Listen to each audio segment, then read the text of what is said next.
There's a good crowd. This is exciting. So for those who are new or who are visiting, I see a lot of new faces. So that's exciting. My name is Father Matthew Cueto. I'm one of the parochial vicars here, one of the associates. We have our pastor right over here, Father Bennett Tran. Our other associate is MIA. Well, he's at the Knights of Columbus meeting right now.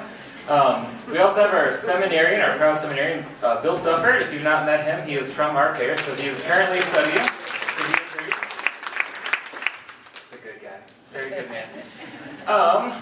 So what else? So you should have, there's just some questions in front of you. So you don't have a test. I guess life is your test, okay? But that's just to help you follow along as you go, as Monsignor goes to the talk. Feel free to take as many notes as you'd like. That's your paper. I guess we could correct it at the end if you want. You have to stay around for that. We also should have a prayer at your spot. So let's open up with this prayer. Because this series really came out of, I just thought, if anybody's watching TV, following the news, there's a lot of attacks on life these days. So I got pretty fired up. I'm still kind of fired up. And that's a good thing, I think. So I thought, let's do some education on what is life. So our pro-life committee, Life Matters, found this prayer. So I invite you to all pray it together with me. So in the name of the Father, and of the Son, and of the Holy Spirit, Amen. Almighty God, our Father, you who have given us life, and intended us to have it forever, grant us your blessings. Enlighten our minds to an awareness and to a renewed conviction that all human life is sacred, because it is created in your image and likeness. Help us to teach by word and the example of our lives that life occupies the first place, that human life is precious, because it is the gift of God, whose love is infinite. Give us the strength to defend human life against every influence or action that threatens or weakens it, as well as the strength to make every life more human in all its aspects. Give us the grace, when the sacredness of life before birth is attacked, to stand up and proclaim that no one ever has the authority to destroy unborn life. Almighty Father, give us courage to proclaim the supreme dignity of all human life and to demand that society itself give its protection. We ask this in your name, through the redemptive act of your Son and in the Holy Spirit. Amen. In the name of the Father, and of the Son, and of the Holy Spirit. Amen. Well, again, thank you for coming. I wanted to introduce our guest, Monsignor Steven Rohlfs. So he is a priest originally from Peoria, Illinois Diocese. He is currently he's doing spiritual direction teaching classes at the St. Paul Seminary. So he is on loan to us, and we'll keep him as long as we can. He went to seminary at the Louvain in Belgium. He holds his doctorate in moral theology from the Angelicum in Rome. So he's very, very gifted, very intelligent. His former positions, he was Vicar General of Peoria, Illinois. He was head of a seminary in Maryland, and now he comes to us teaching at the seminary. So this is Monsignor Rohlfs to be with us. So please give him a warm welcome.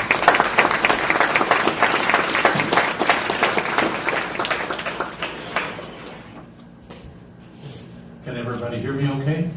Okay. You may not see me, but my legs are not what they used to be. What I want to do is to just kind of go through some principles and apply them to sort of end-of-life type issues tonight.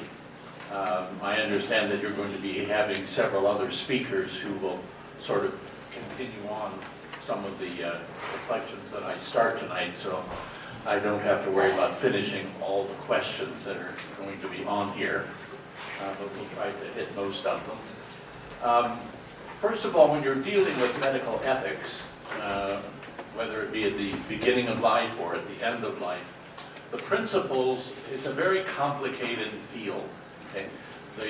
Because the data keeps changing. The principles of medical ethics are black and white. The application of them are always case specific. Every case is slightly different because of the data that you get to a specific case. You apply the same principles always, but it's how this, how does it fit into this particular person, okay, at this particular time for this particular medical condition. One of the first principles, many of the principles that we use in medical ethics were contained in the prayer we had at the beginning here. The first of all the principles, of course, is that life is a gift from God and is sacred. Okay? Now that is completely antithetical to secular society's notion of human life. Secular society says that human life is simply more complex animal life. We produce it, it is not a gift, and because we produce it, we are the author of it, we get to manipulate it however we wish for our benefit. That's basically, from that worldview of what human life is, that's where you get the principles that flow from that and the government policies that come from those principles. And over the years, over the past century, things have changed so much insofar as the worldview has changed that we hardly recognize it anymore.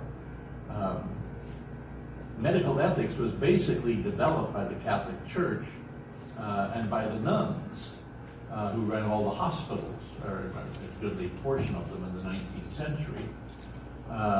And they wanted a set of surgical standards.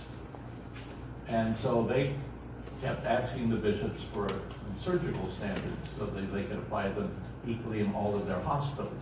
And all the orders who were running hospitals kept asking the bishops to develop that. And so they asked a theologian, a moral theologian by the name of Father Gerald Ford, who was a Jesuit priest, and Father Kelly, Father John Kelly, also a Jesuit priest, and they were sort of the Nelson Eddy and Jeanette MacDonald of the medical ethical world, and they developed this set of surgical standards in the 30s, and they were gradually adapted and adopted both to all of the hospitals throughout the nation that the Catholic Church ran through the sisters. And then because the secular hospitals, which were in the minority at the time, wanted to keep up, so they began to develop them too. And so for a long time, what they call the ethical and religious directives for Catholic healthcare governed not only Catholic healthcare, but secular healthcare as well. And so, in the 40s and the 50s, the things that we, society sort of takes for granted now, didn't even occur to us. Like, there weren't a lot of laws permitting abortion because no one ever thought it was right. It was done, but it was done behind the scenes, and people felt guilty about it, and it just wasn't done. So there didn't have to be a lot of civil law against it because no one thought it was a good thing to do. Okay? It was only after the sexual revolution in the 60s in which sex became separated from procreation. That was the initial thin edge of the wedge. Once that's separated, then you could do whatever you want. Sex became primarily recreational, and procreation became something you could do if you planned it and wanted it. Okay, so the two were rendered asunder, and as a result, all of the problems that we've had with human life, oddly enough, both at the beginning and at the end, came from that. Because if you can attack human life at its beginning, why can't you attack it at the end? Okay, and if you can attack it at the beginning and the end, why can't you do it in the middle? Okay? And so, gradually, the loss of respect for human life has taken place to the point where now we have to defend something as bizarre as infanticide, okay, recently. Now, another principle, and this is sort of just in general, but it applies to medical ethics.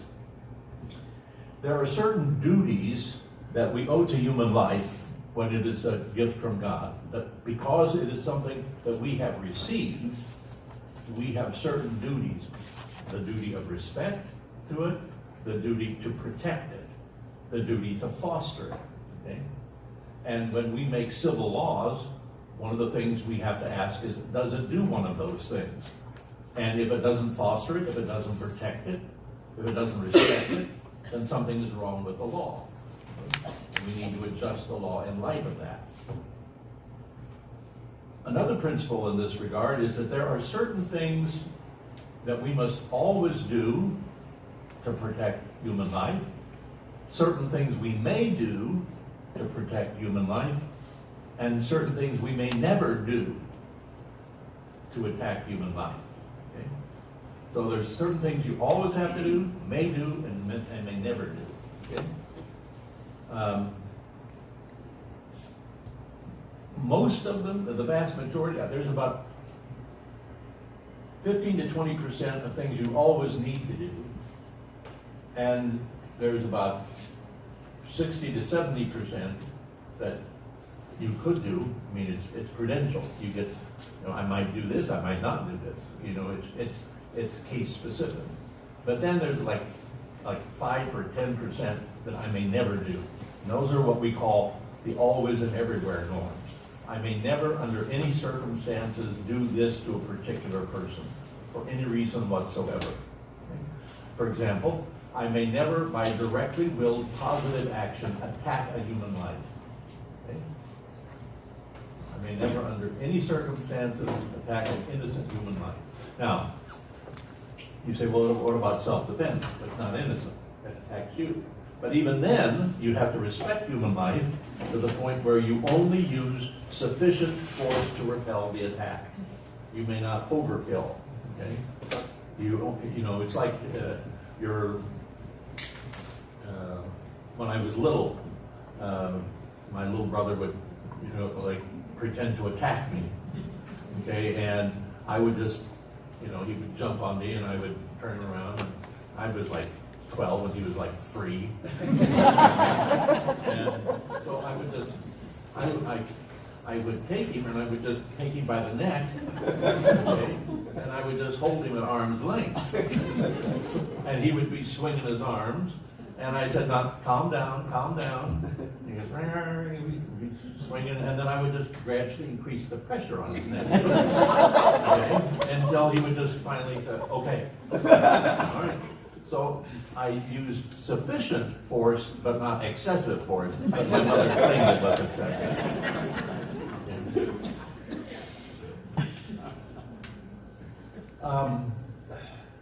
In regards to end-of-life issues, which I want to particularly address tonight, in general, the general principle that we always have to work from is that we are required to use all means necessary to preserve and sustain human life, as long as the means we use are necessary, useful, and proportionate. Those are the 3 important words. So we're required to use all means to support human life in all of its stages, and particularly at the end of life, which we're talking about now, as long as the means are necessary, useful, and proportionate. Now, we always talk about the means used to protect the life. We never talk about the life itself. Life itself is a gift from God. We may never take the life under any circumstances, okay, an innocent human life. Our duty is to protect it.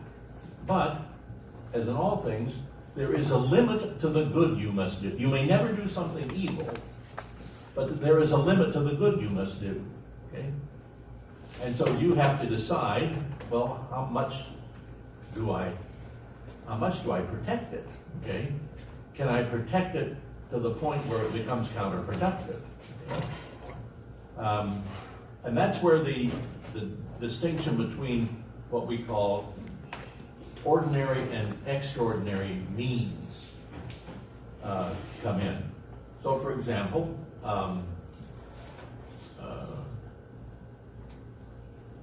say my grandmother is 95, say, and she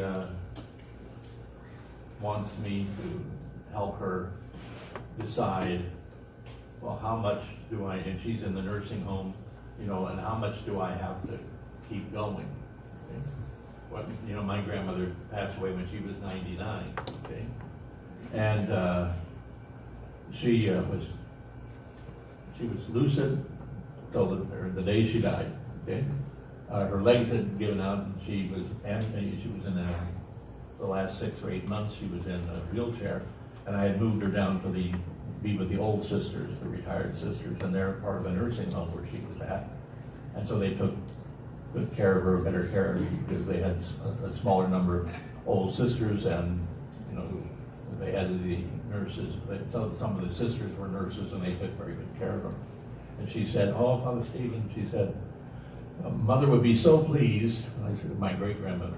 And I said, "Why?" She always wanted me to take the veil, and here I am, the last months of my life, in the convent.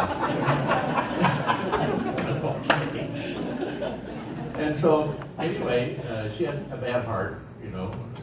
99-year-old heart's hardly bad, but you know, and she was a nurse, so she knew exactly what was going on. She was a clinical nurse, and she was head surgical nurse, and she was the head nurse of a hospital and all that. So she used to teach nurses, so she knew everything was going on. And this doctor would, the head of the medical staff had taken a shining tour. She reminded him of his own grandmother, so he was determined that she should live to be 100. She had no interest in that. And so she said, I said, "Well, you're having a heart spell today, Mimi," who I was called her Mimi.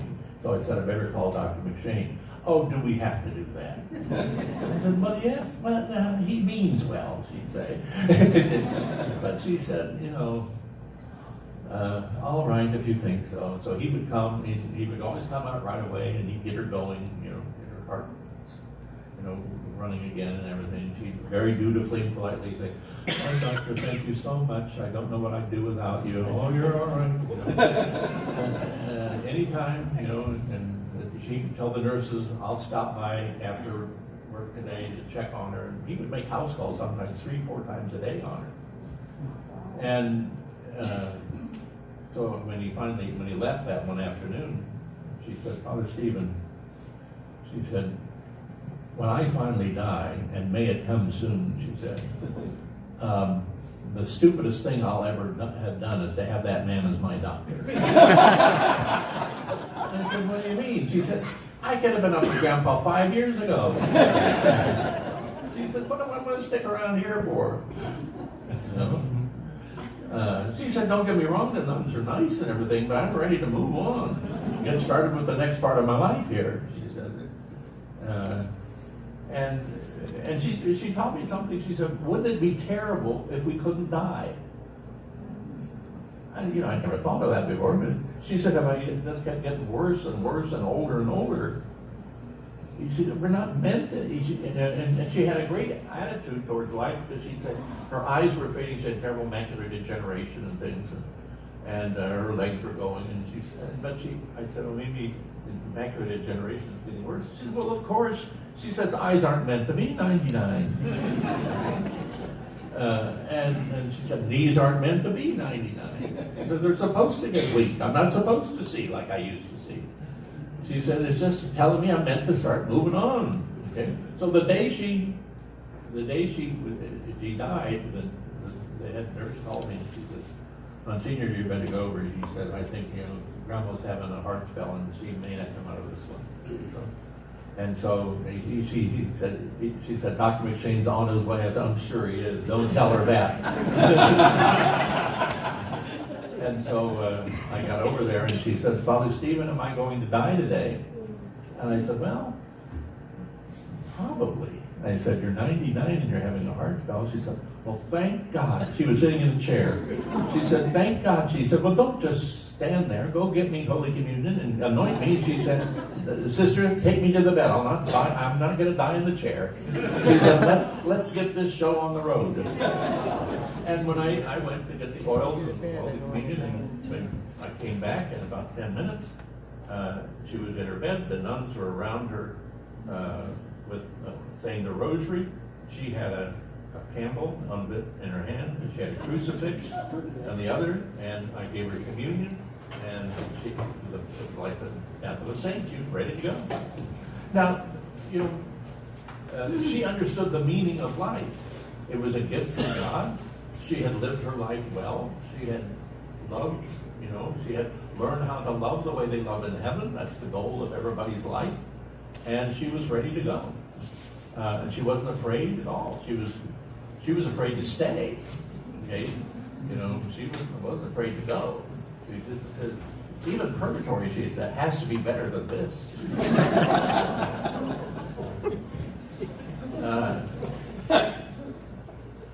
But she was always asking me, about the principles. She was a very good clinical nurse, she had ethical instincts, but which was one of the things that inspired me to do my specialization with medical ethics in my doctoral work. And so, what are the principles? And we would have many discussions about these. Her mind was still sharp as a tack. And I'd say, well, I said, you may never do anything good. You may never do anything bad to somebody. And she said, like what? I said, I can never give you an injection to kill you. That's direct euthanasia. And I can never withhold essential treatment to you. I said, I can never do anything to hasten your death deliberately. She said, well, that makes sense. She said, that's comforting too, And she said, well, do you have to do everything? And I said, no, there's a limit to the good you have to do. She said, like what? I said, well, for example, she said, I don't want any of those tubes, the feeding tubes. She said, I had to put those in when I was a nurse, and she said, I don't want to. Do I have to have it? I said,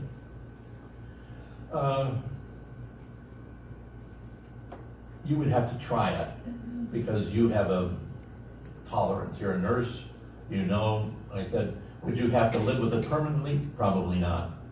But if it with each of the means that we're going to use to try to save somebody's life, we always ask about the three questions, okay? So if you, say for example, your mother has a stroke, or your grandmother has a stroke, okay? And they say, look, she can't eat anymore because of the stroke. We're going to need to put a feeding tube in her. And, the family has some questions. And they said, well, Monsignor, do we have to put this in Mom? I said, well, doctor, and I would ask the doctor, I said, that's a medical question. I said, how long would she be on this medical? How long would she be on the feeding tube? Oh, probably a week, 10 days. And then she could be weaned off and she would be able to eat again. Yeah, probably. I said, percentage-wise, about 80% sure that she'd be able to do that. I said, the answer is yes, you need to try it. Because there's a reasonable hope that this is not a life-threatening stroke, and that, so it's necessary, because if she doesn't get it, she'll die of starvation. Okay? So is the means, the feeding tube, necessary? Yes. The second question I asked, is it useful? And he told me, yes. What is the feeding tube supposed to do? The feeding tube is supposed to feed her. Okay? Will it feed her? Will she get nutrition from that? Yes. Will it be useful to her? Will it be helpful to her? Yes. Okay. Then the third question is it disproportionately burdensome to her? She said, well, what do you mean? I said, is the prospect of being on this for a week to 10 days abhorrent to her? Well, she wouldn't like it. I said, I didn't ask that question. I said, would it be abhorrent to her? Probably not. It'd be kind of like a root canal, you know? I mean, you didn't do a root canal if it was going to save your life, okay? But you wouldn't like it, okay? And you probably have to be somewhat sedated throughout the root canal procedure. I said, that's fine.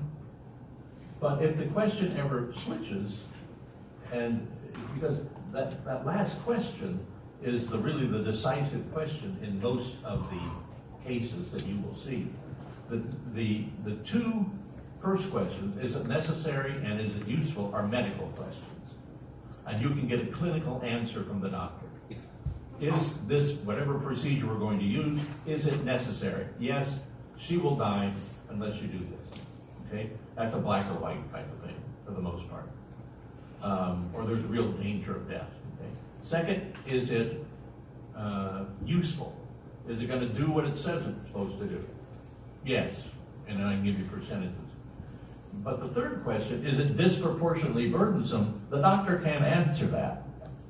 That's a subjective question. And you can't even answer it unless you have a proxy for your mother. You can infer what she would want, but it's really, what does she find abhorrent? I'll give you an example. For example, like for me, I've been intubated before, and I hate those things, okay? But I can live with it, okay? I just don't like them, okay? So I would be duty-bound to do that, okay? If there's a reasonable hope of success. But years ago, I'm the medical ethician for a group of the OSF system, and the head doctor called me one time and said, I have this patient that wants to, his great aunt has had a bad stroke, and we want to intubate her to put a feeding tube, and he has said, no, she doesn't want that, okay? And I said, well, is it going to do any good? Probably yes. Is it necessary? Absolutely. Without it, she'll die. But they keep claiming that it's disproportionately burdensome, and they said if they wouldn't find it so for them, but they know she does. And I said, well, I'll come over and we can talk about it. So I came over and visited with the two nephews. They said, Monsignor, it's not that we want to kill her or anything. We love her. But she's an old spinster, the aunt who inherited all the farms and things, and never got married and things. She had plenty of money and everything, and we got plenty of money, so we don't need the money, but it all goes to charity anyway. But she was very neurotic, and she could not stand, even as children we knew this, she could not stand to have anything in her mouth. She would choke. She had a terrible gag reflex. She would choke when she brushed her teeth. So she always had bad breath. Not because she wanted it, but because she wouldn't brush her teeth very often, because she would gag all the time. And, a tongue depressor, they wouldn't use a tongue depressor on her because she would stroke out, her blood pressure would zoom up, okay? Anything invasive, like a IV was terrifying to her. Anything invasive was terrifying to her. Now she was neurotic about that. But you don't get to choose your neuroses. It is what it is, okay? And she was an 85, and you're not going to do therapy to cure a neurosis on an 85-year-old woman, okay? There's not, you just live with it, whatever neurosis you got, okay? And so he said, if we ordered, and we've got her proxy, we've got her durable health care power of attorney, if we asked, you know, to have her intubated, and she woke up and felt that nasal tube, nasogastric tube in her nose and going down her throat, she would have a stroke. It'd kill her right then. But then I understood. Once again, the principles are black and white, but the cases, and when they're applied, are case specific. It never occurred to me that she was that neurotic. And so that changed everything. The nasogastric tube was necessary. It was useful, but in this particular case, it was so horrific to her that it overruled all the other things. Okay? And so she would, I couldn't say that they were bound not to do it, but neither could I say that by not doing it, they were doing something wrong. Okay? If they decided to respect what they presumed would be her wish, and it was a reasonable presumption, I think, because of her reaction to all the other things, I couldn't say that, but even if it would hasten her death, I couldn't say that they would be doing wrong. She would probably, if she was deciding, she would not want it, even if she knew that it would cause her speedier death. Okay? You were not required to do something horrific, which you consider horrific, to preserve your life, unless you're necessary for the common good, which none of us here are.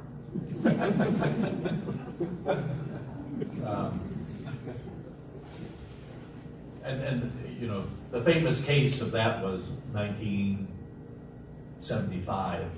If you remember, General Franco in Spain, he was the dictator of Spain, and they were in the midst of transferring power, because he was very old, from Franco, who was the dictator of Spain. They were going to transfer it to Prince Juan Carlos, who would become the king. They were restoring the monarchy in Spain. And so when he had a stroke, he had a debilitating stroke, and they were afraid that the army would take control of Spain and they would start a civil war again. Okay? And so the young king, Juan Carlos, who's now retired and is almost in his 80s, asked Madame Franco to put him on a life support system, even though he was probably brain dead at the time, keep him technically alive so that he had time to get the government going, and so that the army would be loyal to Franco as long as he technically lived. Okay? And Madame Franco agreed to that, and so they kept him alive while Juan Carlos got the government going, and then at the end of about a month, he thanked Madame Franco for it, and then they allowed him to die, and they had a big state funeral, and there was a peaceful transfer of power. There was a little work, but it worked. Okay? Now, you know, Madame Franco would have been obliged to do this because General Franco, he was not the perfect, you know, he was a dictator, and he was certainly not perfect, but she would have been obliged for the good of the common good, for the good of the state, to keep him alive, to preserve peace. But as I said, that's who among us like this, you know? So that's the only exception to that rule, is if you're necessary for the common, then you have to, you know, buck up. Or for example, if you, another case a little more common is, you know, if a woman has a stroke when she's in the last weeks of her pregnancy, and then they keep her on life support in order to deliver the baby. Okay? That would be a requirement of her. Okay? That would be something that she would be required to do unless something else overwhelmed it, and I can't think of anything that would overwhelm it, because she's not suffering at all, and you know, you're protecting the life of the, you know, yet to be born child so that he can be born. So that would be required. But normally speaking, those are all the odd cases. Normally speaking, you know, for someone at the end of life, just from old age or stroke or whatever, Is it necessary? Is it useful?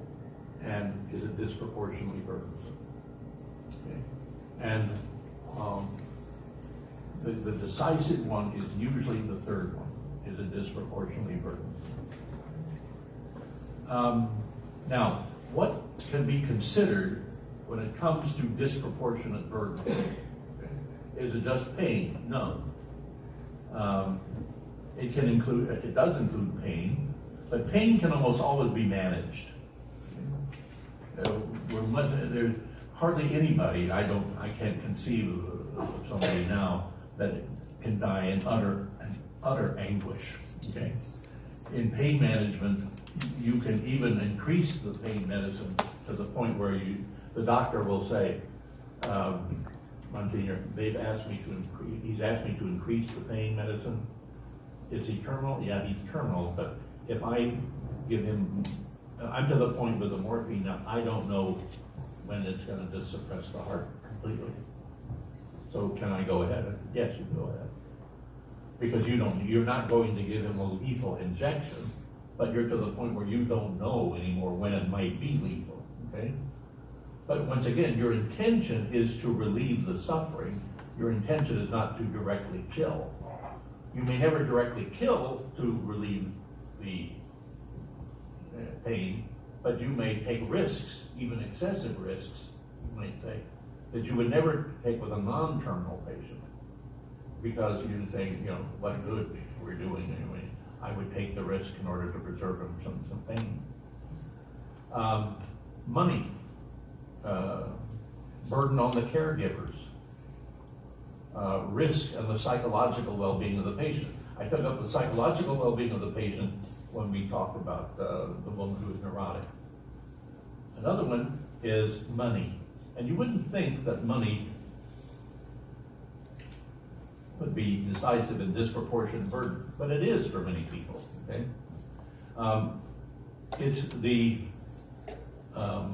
procedure itself may not be that expensive, but the care afterwards can be so draining on the person's expenses that he doesn't want to take the risk. Perfect example. I was called to the hospital and asked to talk to a patient who he had a rare type of bone cancer, and he was 86, 87. And there was a new regimen that they wanted to try on him, which had about a 60% chance, they thought, of working on him. And but insurance would not cover it. He'd have to pay for it. And it would cost probably, with everything, about $500,000 to $600,000. Because he would be on it for like a year and a half. And he asked me, he said, doctor, he said, and the doctor was there with me at the time because we were both kind of having a full court press on it. And he said, but doctor, he said, you said 60% chance if it works. Yeah, 60%. He said, if I died tonight in my sleep, would you have an autopsy? He says, well, Henry, no, probably not.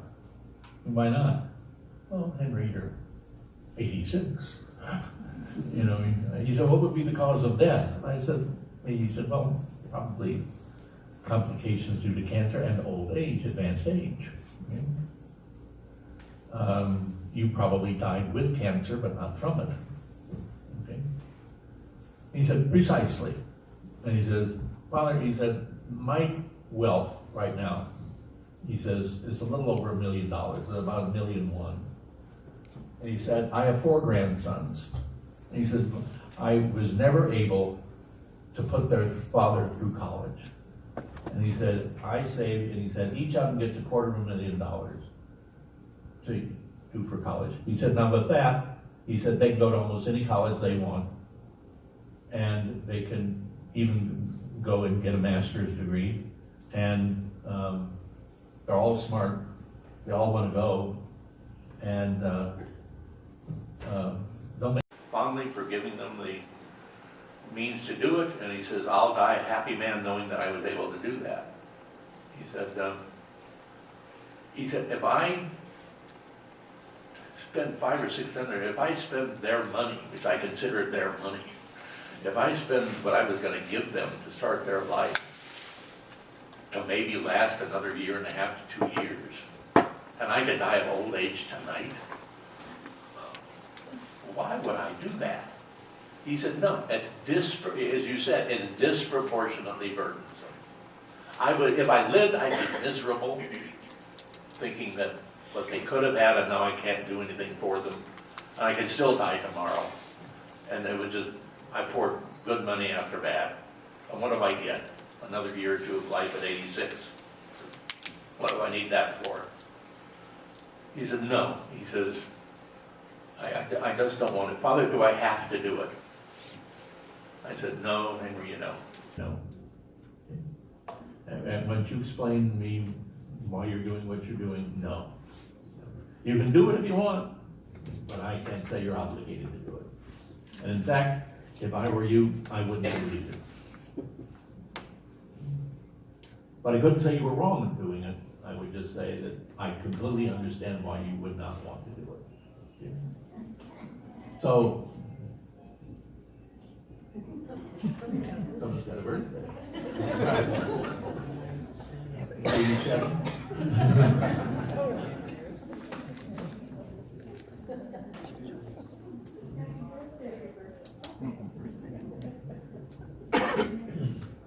One last thing here, and then I'll open it up for questions. To see if we don't get very far on these things because they're so complicated. As I said, you may never do evil in order that good may come from it.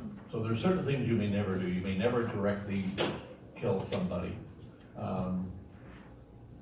You can allow someone to die by not using extraordinary means, like with Henry. You know, he wouldn't have to use that experimental procedure, but I could not cause him to die by a lethal injection so the kids could go to college that fall. That would be a bad thing. Now, the last thing is on the distinction between how do I ensure that my wishes are followed? There's two types of instruments, legal instruments. There is the power of attorney for health care, called a durable health care power of attorney, and then living will. I always counsel Catholics to have a durable health care power of attorney. Okay? I'm not at all for living wills, unless you have no friends or you don't trust your friends. Either one of those, then have a living will. But if you have people that are around you that love you and care for you, well then tell them what you want.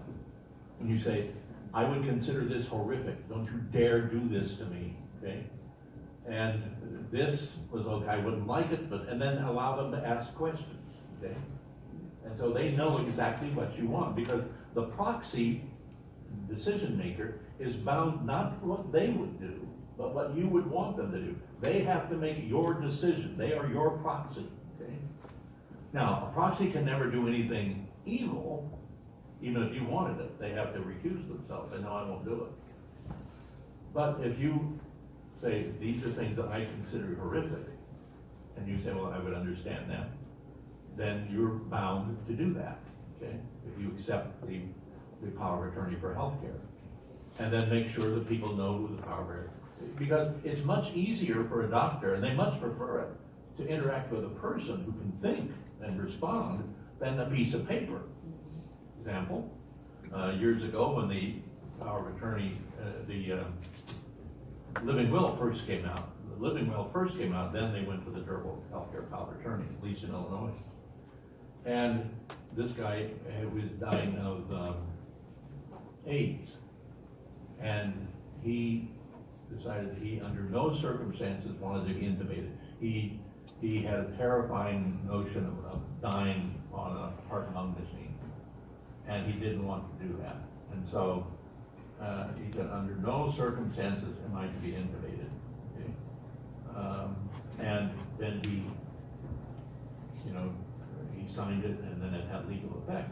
Well, what happened was, he was 48, 49 years old, and he was stung by a bee.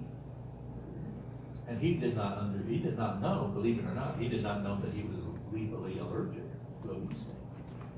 And so he went into shock, and his throat began to swell up and shut. So they rushed him to the hospital, and he had on his door, when the ambulance arrived, that, under no circumstances am I to be intubated. Now, when he got there, the doctor said, well, this is what happened. He was stung by a bee. He said, well, this is madness. I can't intubate him. He said, if I intubate him, he said, he'll be okay, in an hour. He said, I'm sorry, legally we can't do it. And he said, well, to hell with that. I'm going to do it anyway. They'll thank me. And he took the risk of doing that. And he intubated him, got him going again, and woke up. And he says, what happened? And he said, you got stung by a bee. And he said, well, am I allergic? He said, yeah, evidently you never knew you were allergic. No, he said, I never was allergic to a bee. And he said, you intubated me? He said, yeah, I did. He said, I hope you're not going to sue me. He said, I just took the risk. But he said, you can live for another 10, 15 years. He said, thank you very much. Okay. And he immediately ripped up the living will and went with the power of attorney. Because a durable healthcare power of attorney would have known that he didn't want to be intubated, but he wasn't referring to this case. And so the durable healthcare power of attorney could say, no, you can go ahead and intubate him. He would never go over it. He didn't mean this case. And so it's a thinking human being that you interact with. And the doctor can explain it and get out of the mess. But a paper, you have to interact with your stuff. So explain to your kids and your grandkids or your nieces and nephews what you want, and let them ask questions. And and say if there's a bizarre case and you think I have a chance of a reasonable, good life with another few years left, I'm game. So then do it. But I don't want to end up in a coma for years. So if that's the outcome, then don't use the means that would be disproportionately burdensome to me. And for example, in my durable healthcare power of attorney, I have on there that I am there to use all means necessary to preserve my life until a priest comes to give me absolution and anointing of the sick. I don't care what kind of machining they hook me up to, but and not until the priest comes. And believe me, these days it can be a while before they get there.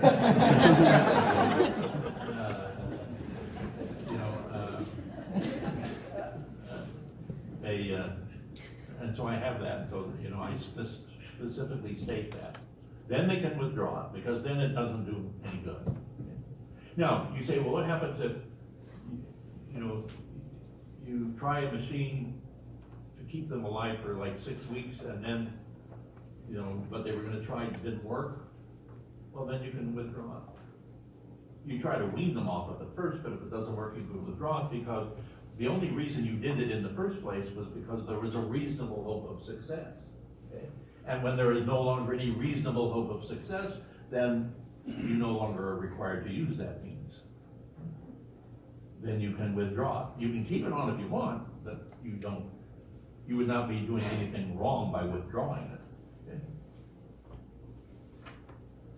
So I wish I could do more, but time's up. Questions? Yes? Monsignor, could you explain in very simple terms the difference between a durable medical power of attorney and a living will? A living will, and you say, do this, do this, do this, you may not do this, you may not do this, you may not do this. And they are bound by that. That's a legal document. And there's very little discretion that they have. They say, like, I want all means necessary to preserve my life. Then they do it. They fire all the guns.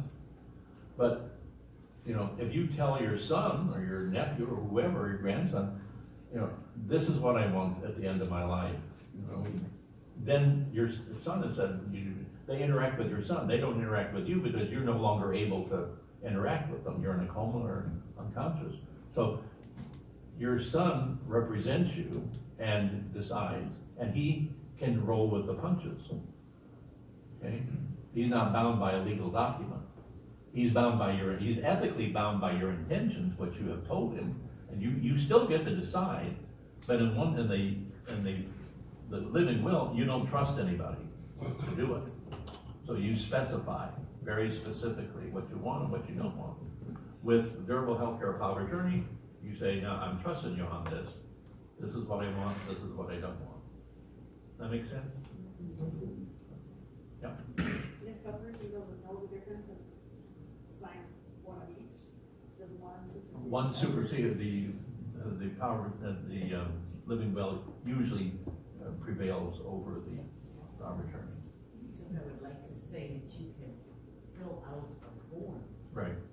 Or write a letter listing all the things. You know, if I develop a urinary tract infection, I do or do not want antibiotics. You know, if I'm unable to swallow, I do or do not want feeding tube. Right, you can Write specify all that. down and attach it to your power of attorney, and then your children will know. There will also be a guide for them because, you know, they're under a lot of pressure when they're faced with these decisions, and if they have something to refer to. And yeah, and that's one of the few benefits that I think. One of the few benefits I think, you know, that the living will has is that if the family is fighting, you have the directions of the mother or the grandmother or the grandfather, and then they don't fight as much. But if it's just on the eldest grandson or the eldest son or daughter, you know, and they say, well, who are you to say? Well, how do we know he said that? Maybe you just want the money or something, you know? And that gets vicious. But if it's a fairly peaceful family, you know, you don't need to go through all of that. Okay? But if, as I said, if there's going to be contention, the best thing is to write it all out, because they'll fight and they'll blame each other and they won't forgive each other for many years. Yes, in the back. Yeah, I was visiting a friend in the nursing home. He's 92 years old. He asked me the question. He says, I'm on oxygen, I can't walk, I'm just a vegetable here. Am I gonna go to hell if I remove my oxygen? He said, I'll be dead in, within 40 minutes. He says, is that a sin if I do that? I really don't know. Well, there's a difference between, for someone to commit a sin, it has to be grave, it has to be something wrong, and then they have to have sufficient knowledge and sufficient freedom. Okay? All three things have to be present at the same time. If one of those three is missing, then they're not culpable for it. They're not blamable for it. It may be wrong, but there's a difference between doing something wrong and doing something that's a sin. Okay? If you have someone who is mentally handicapped, you know, is playing with a gun and kills somebody, well, they did something, you know, objectively, seriously wrong, but it's not sinful for them because they didn't know what they were doing. And, you know, with that specific case, many times when someone says, will you help me to die? What they really want to know is that they don't think anybody loves them or cares for them. They have nothing to look forward to in life. They're depressed, and their reason for living has been taken away. They're lonely, and they think they're a burden. And so instead of saying, yes, agreeing with all of that, saying, well, if that's what you want to do, you say, well, let me come and visit you. You know, let's, you know, I'll come and read with you. I'll take you on, you know, in the wheelchair on walks or something, you know, and spend time with them. And now you can't do that and then drop them. But if you have time, and that's one of the great, you'll get a lot of years off purgatory if you're worried about your own purgatory. You know, because that's one of the kindest things you can do is to give somebody hope. And many times people want to die because they don't have any hope. And so instead of buying into that and saying, you're right, you know, you are a burden, life is not worth living, and I'm not gonna do anything to help you, so yeah, it would be okay if we did that. I can't say that. Life is a gift from God. When he wants to, you know, to end it, that's fine. But until then, you have to help them live well and live in hope despite their sufferings. So I think, you know, it's a false dichotomy to think that there's either one or two answers, you know. You have to be willing to help them or find somebody to help them.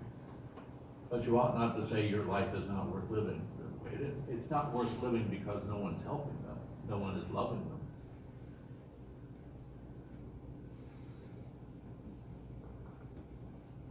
Five more minutes. Yes. Any other questions? Yes. One more thing. Mm-hmm. To that point, that last gentleman's point, what about the case between being kept alive, but you're in no way living? Oh, the persistent vegetative state. Okay. Because that you're just a blob, you're laying in bed, and people, you're incontinent, Mhm. the only thing you can do is stay alive. There's no, But you're not conscious or anything. well, you could be conscious, if you're just laying there. Person with end-stage Alzheimer's. Oh, okay. All right. And say Alzheimer's, you know. Still, there's, once again, you go back to the principles. In the hard cases, and that's a hard case,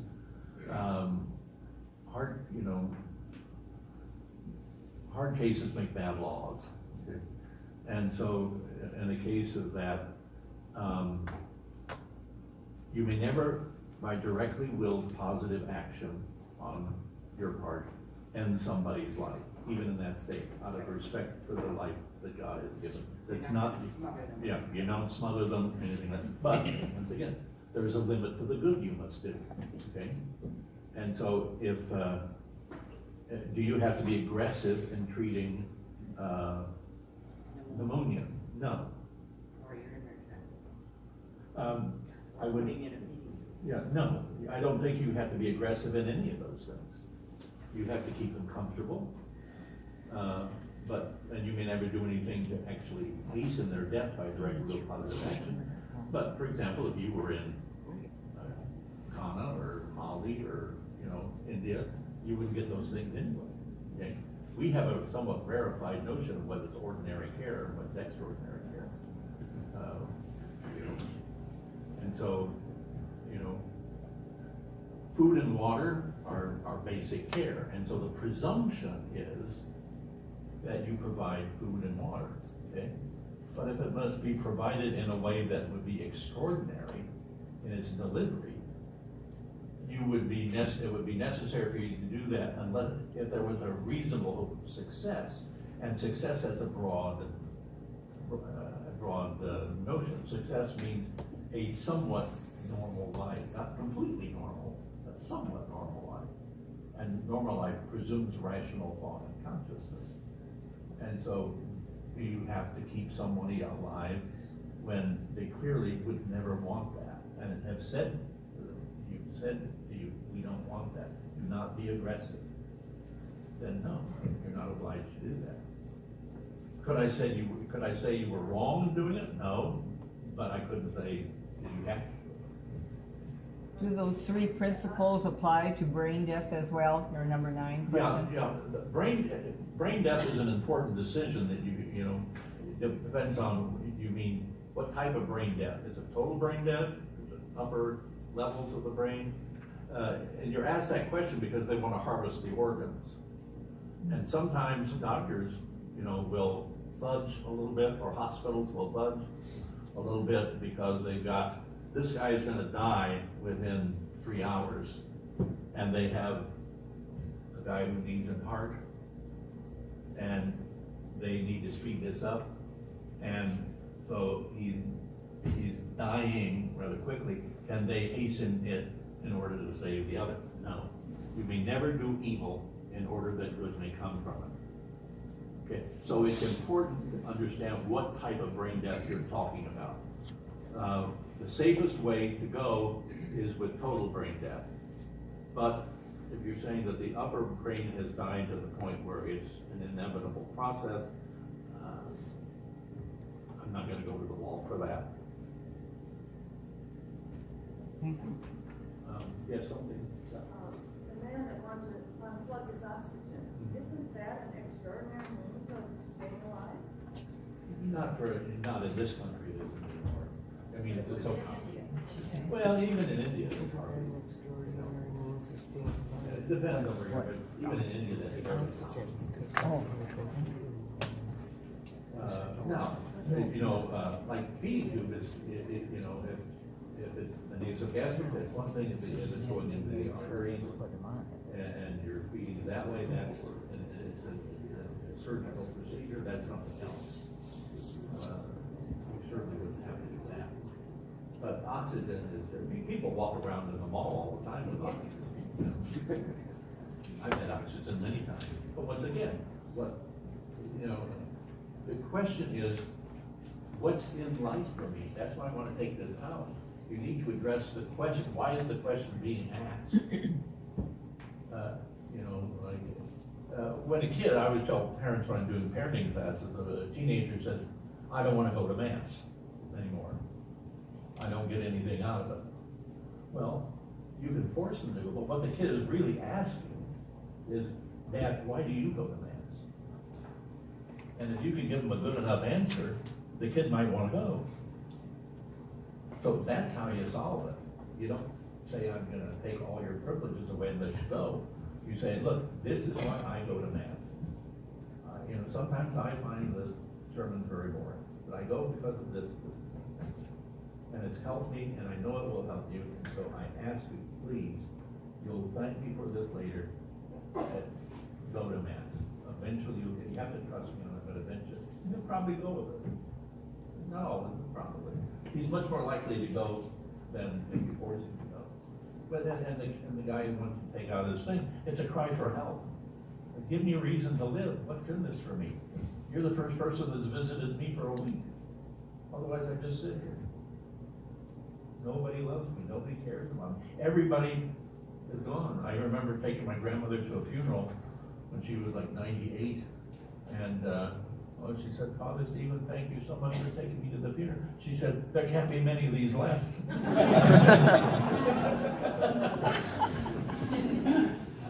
One last question. Yes. You're presenting circumstances and that, and me and maybe some of the other people here would never think about putting on a healthcare, durable healthcare power of attorney.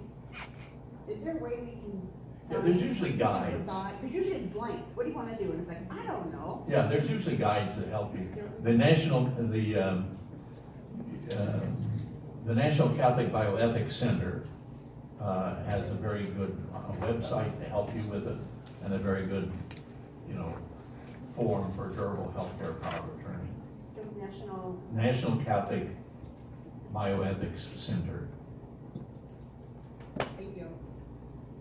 And then a lot of dioceses there will also have helps in that regard. And then the state usually provides you with living will type things. But there are guides that will help you through that. Most medical systems like Fairview and Alina have very robust programs to help patients also walk through that. Mm-hmm. And they're free usually. Yeah, and hospice programs always have these things. So. Thank you, Monsignor.